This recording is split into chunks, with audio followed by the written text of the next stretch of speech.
Everyone, welcome back. Today we must take a look at the new Bugatti Tourbillon.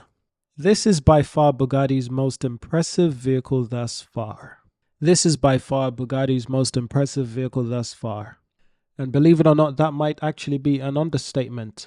So there's a few things we want to have a look at today. The Bugatti's new vehicle and Bugatti's new ownership. As we know, recently, like a year or 2 years ago, Bugatti was actually sold to Rimac. Rimac is known as a hyper-electric car automaker. Most notably, you probably heard about the Rimac Nevera. That's probably one of the fastest cars in the world, and it's all electric, I believe. But the new Bugatti Tourbillon it's a hybrid car. It's not an electric car. It's not just a petrol car. It's a hybrid car. Years ago when I was a kid and I thought Bugatti released the Veyron 1000 horsepower, I thought, wow, you can't really top this. This car, the Tourbillon, comes at 1800 horsepower approximately. The car top speed can go up to 277 miles, but it's limited. It could go a little bit faster, and this was confirmed by the new CEO of Bugatti, or should I say the new owner of Bugatti, which I believe his name is Mate Rimac. He confirmed that the car, they really looked at this car as something new for Bugatti. They didn't want the platform to be based on an older Bugatti. They didn't want anything to be based on an older Bugatti. When you look at the car, you're supposed to notice that, hey, that's a Bugatti, even without the logo. But it's not supposed to be built upon an old Bugatti. It's a new Bugatti. And perhaps one of the most unique things about this car is its entire design. It's crazy. It's absolutely amazing. It's beautiful. It's simple. The exoskeleton, the suspension system is designed by AI with AI assistance. I believe it's 3D printed. It looks almost alien-like, but apparently this is what they decided to go with. It looks fragile, but I could be completely wrong. I have no idea because I'm not an engineer, not yet. But this is a look at what it looks like inside. They've got that huge engine at the back. And yes, they're going back to natural aspirated engines. They got quite a few different electric motors.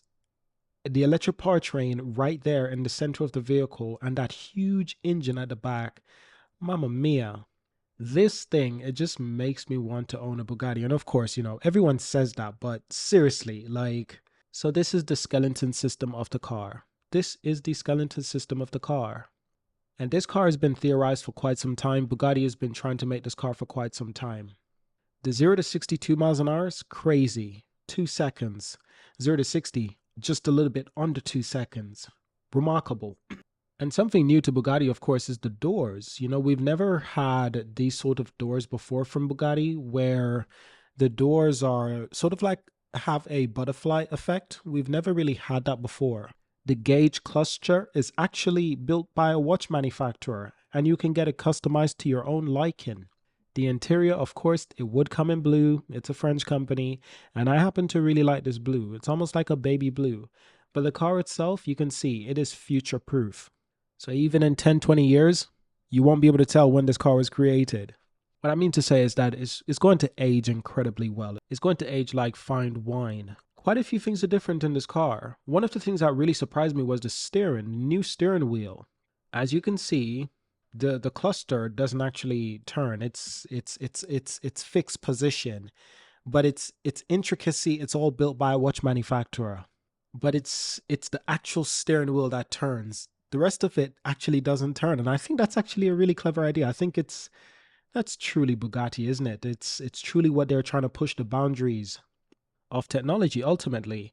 For the first time, a Bugatti has a display. And cleverly, thankfully, I got worried when I first saw it. I was like, wait a minute, Bugatti put a display in their car? That's going to make it age terribly. Then we realized this display is hidden. It's retrievable. It's a hidden display. And that's fantastic because, wow, they really outdid themselves with this one. They really outdid themselves. And something that they brought was these Ferrari style adjustable pedals. This is quite good. So the seat, you can go up and down in the seat a little bit. You can't go back and forth. The big engine behind you, the limited space in front, you don't want that. But truly amazing, truly amazing. So you can see quite some changes to this car. Makes me want to play Forza again just to get my hands on this car. Maybe in the next Forza. But apart from that, we actually want to talk about the new ownership of Bugatti. It's an enhanced 1,775 brake horsepower hybrid powered masterpiece. I'm really proud of this article title. I really put a lot of work into this title. I really did. I really tried my best. So yeah, it's a hybrid powertrain with a V16 powertrain engine. Absolutely incredible. And this is the successor to the iconic Chiron. Remember now, the Chiron was the successor to the Veyron. Now the Tourbillon. The Tourbillon is the successor to the Chiron. Oh my goodness, and it's beautiful. And it's expected to go into production in 2026. Bugatti did state that they have a few things to finalize. They're still improving the car. Weight saving, that is still something that they're working on. So they're looking to improve this car over the next year and a half, maybe 2 years before it actually goes into production. But it is perfection. So we've got a new gauge cluster. The watch fans out there are gonna love this. All of that digital display. I love this. I love this. I love this. I love this. I love this. I love this. I like a digital display, but in a car like this is what we need in a car like this. When you're spending like four plus million on a car, it's like why would you put a cheap display into the dashboard? For my speedometer, give me something like this. This is real. This is an analog. It's actually a watch. It is actually a gauge cluster built on the idea of a watch, and you can get it customized to your own liking. I love it. I love it. I love it. I love it. I love it. I love it. I love it. I love it. I love it. I love the interior. I love the interior. It's peak. This is peak. This is peak. And it's still elegant. It's still a Bugatti. It's still a Bugatti in every shape and form. But they wanted to bring something new. And oh, goodness, they have. And I know Ronaldo already has his pre orders. I know the top guys already have their pre orders. I'll be surprised if Lewis doesn't have a pre order. I'd be surprised. I know he's a Mercedes Ferrari guy, but if you don't pre order this thing, it's limited edition as well. This car is limited. It's like 200 or 250 units will be made. 250 units will be made. That's it. That's it. Except for the prototype, except for the one that's on display. That's it.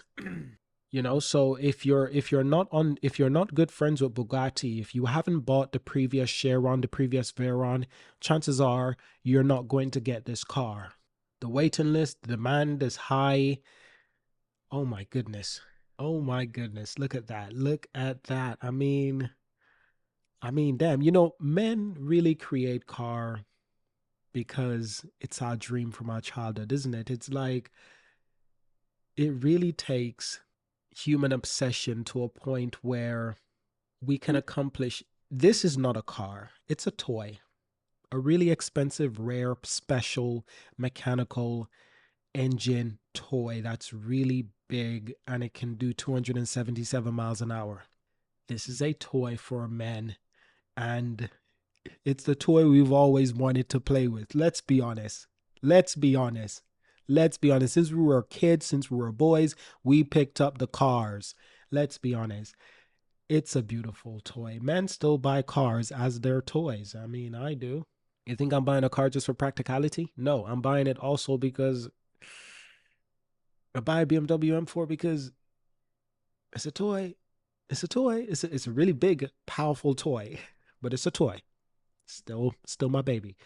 I'm just saying we really do share a love for these things, honestly. But look at it. Bugatti really showing off right here. Bugatti really outdid themselves with these doors.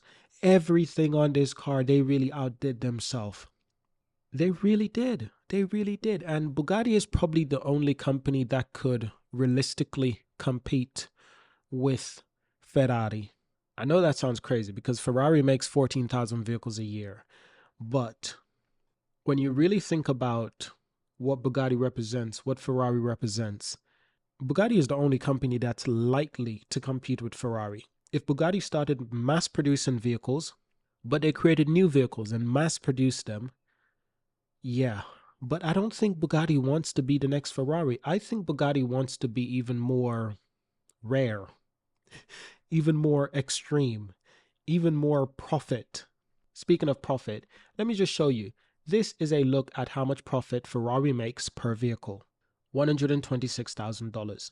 Porsche makes approximately $25,000. Jaguar Land Rover, 9,000. BMW, 7,700. Mercedes, 7,400. Tesla, roughly around 4,700. Those are the top guys. Those are the ones that are doing the best in terms of how much they can make per vehicle. You go to Audi. Audi is probably in the 3,000, 2,000 range. Not quite as high as Mercedes and BMW. Probably the 4,000. But you get my point. This is an industry where profit does matter. And Ferrari profits are crazy. Porsche profits are crazy. But Porsche makes a lot more vehicles than Ferrari. Porsche makes hundreds of vehicles. Porsche makes hundreds of thousands of vehicles. Ferrari makes a few thousand a year. Very different. Very different. So I think Bugatti, their profits would be bigger than Ferrari. I think its potential to be bigger than Ferrari profits. It's probably already bigger than Ferrari in terms of profits. But while Ferrari makes 14,000 vehicles a year, Bugatti probably makes, I have no idea, between 50 to 200 vehicles a year or 300 vehicles. I don't know, but they make most of their vehicles are in limited edition. You can't just walk into a store and get a Chiron or get a Veyron that easily. There's a waiting list. You have to get another one. You have to get another one. You have to buy a family of Bugattis. So I think Bugatti is going to be the extreme Ferrari. Like imagine a Ferrari, but instead of making 125,000 per vehicle, Bugatti wants to probably make 500,000 per vehicle or $1 million per vehicle in profit. They probably already do. They said they were profiting on the Bugatti Chiron. The Veyron, not so much, but the Chiron, they said they were profiting on that. And I think it's because they did so much research with previous cars like the Veyron, they could perfect the Chiron to make profit. And I think they're doing the same thing with the Tourbillon. This is a profit-driven vehicle, despite it being extremely limited edition. Oh, the price tag is like 4.5 million, by the way. So yeah, making $500,000 in profits, I'm sure that's possible. I am pretty sure that's possible. I've talked too much about that. Let's try to understand the ownership. So this is an article that I found about the 2.4 Bugatti Chiron. Apparently it does make profit because The Verge was talking to the leader of Bugatti at the time. I believe it was Der Heimer. They were talking to them, and they basically said with 500 cars and a base price of 240 million is adding into the bottom line results of Bugatti, and we're making money with this project. So yeah, they were making money with the Chiron. I think they will definitely also make money with the Tourbillon. Now that they have a new ownership, they have new leaderships in place. You know, they're a very different company now because they're not just owned by Porsche and VW anymore. They're actually owned by Rimac. So here's a look at it. Bugatti, Rimac combines the gene of strong brands. Porsche and Rimac have agreed to set up a joint venture that incorporates Bugatti.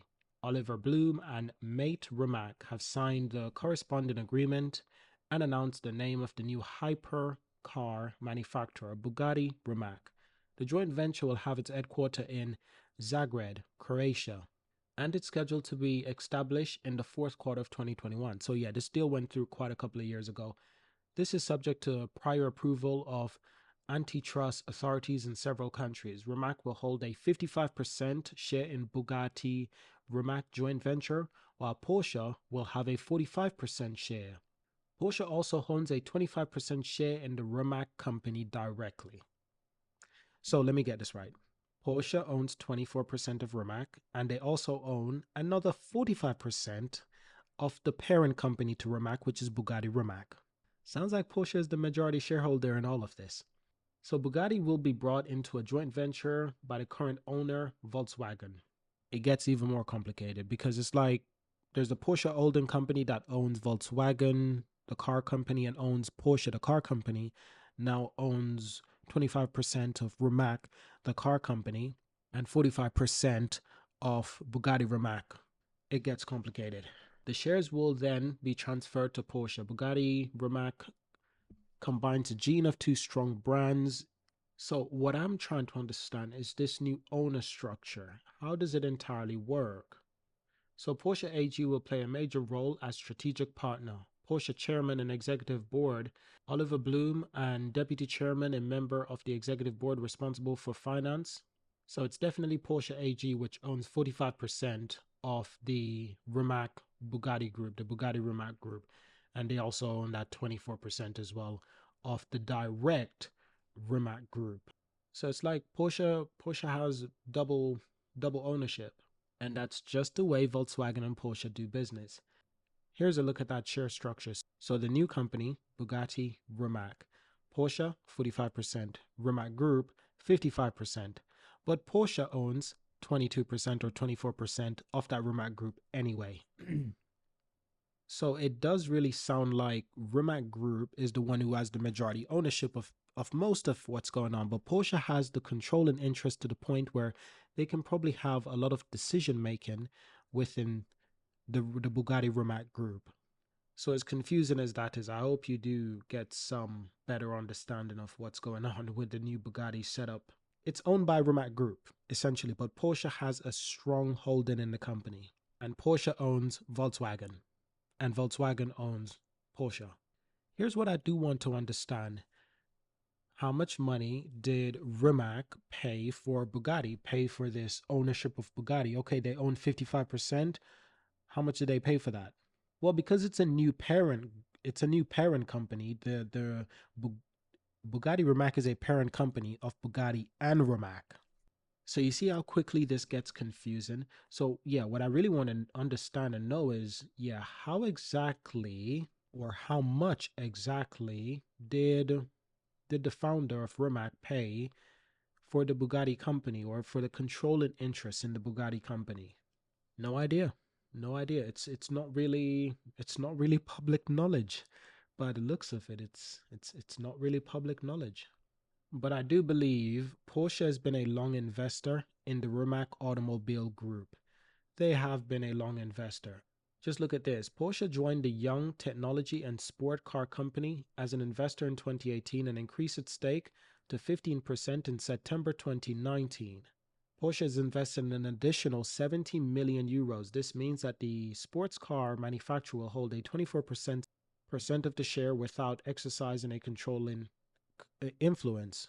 But with the new share structure, they probably have a small controlling share interest with this new share structure. Bugatti and VW wouldn't just give up VW without having some controlling interest. So this is what I mean. They have been investing in Rimac for a very long time. They do have a history, so I'm sure this partnership between Rimac and Bugatti, this new joint company, I'm pretty sure it's nothing out of the just random. I'm pretty sure it was probably strategic. But apart from that's the thing. I have no idea how much they actually paid for this company. But that's a little intel on how the new share structure is going to work. So I hope you enjoyed this video. Thank you for watching. Subscribe, leave a like, leave a comment, and I will see you in our next video. Peace.